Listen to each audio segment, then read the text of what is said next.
this year's going in, probably not a big surprise that the game kind of went like that. And I thought it was a heck of a game. We did some good things. Obviously, we didn't do enough good things, and it's a good football team. They really are. And proud of our seniors. I felt bad that we couldn't get them over the hump here for their last game here. But as I told them, they are part of a foundation at this program, where this program is right now.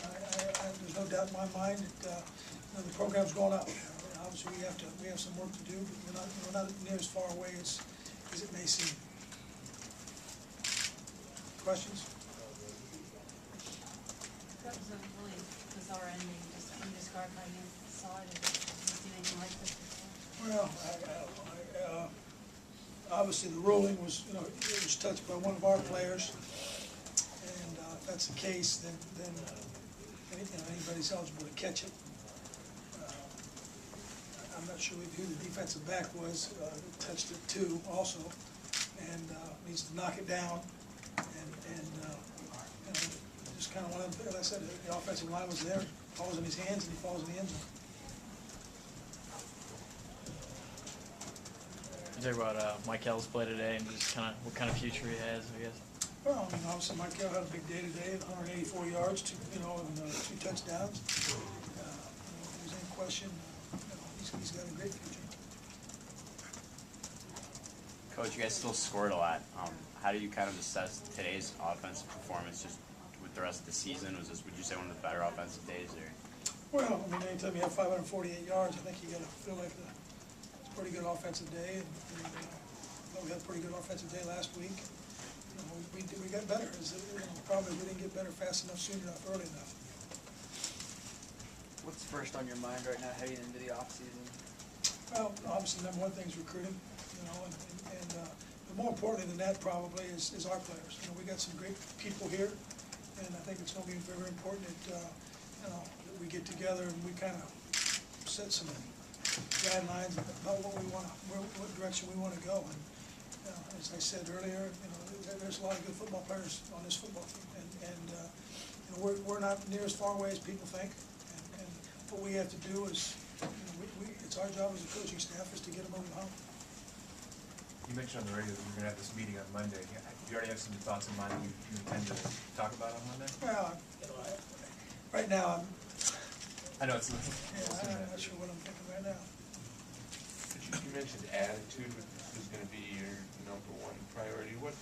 Well, attitude, a belief. By that I mean, a belief that, hey, when you step on the field, you're going to win the football game. There's a lot of times that just you got to step on the field just believing you're going to win. And I think sometimes some teams have it, some teams don't. I'm not saying we didn't. Not saying we did. Those are some things that I think we have to address. I think we have to understand that you have to to win football in the Big Ten Conference. You have to do. It's going to come with the price tag, and we have to make sure we pay the price. What are some of the things on the defensive end of the football field that you guys are going to have to change to be more successful there? Well, we tackling. Just the whole. At times we play pretty well on defense. If we don't throw the pick for 6, then maybe it's a different game. So you get that goes back to attitude. You got to have a belief that that when you're when they are driving the football, that they aren't going to get in. You're going to keep them out there. But big plays is something that's plagued us in the last couple of years. We can't have, and we got to get it fixed. What do you tell the seniors today, especially on a day where, obviously you're supposed to win it and you really want to get it one? What do you tell the seniors today on a day like today when it's just so close and you want to get it one? Well, I apologize to them first of all,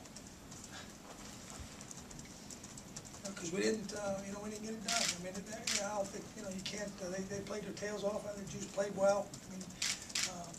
The one interception he threw that was the touchdown. The guy was in his face. He didn't even know what happened. The guy slipped the lineman, came in there. So Jeff Cumberland had a big catch. And Doobie. They'll remember this game. They really will. I think as time goes on, they'll remember the good things about it. And it was most points scored. In the history of Memorial Stadium. Things like that. I feel awful for them. I really do. Did you say anything specifically with Juice so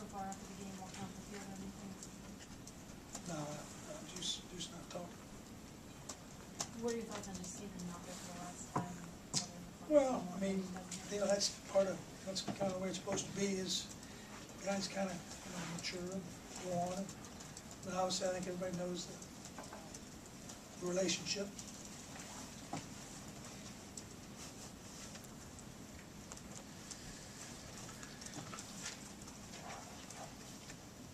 Anything else for Coach? You had the touchdown catch at the end of the half.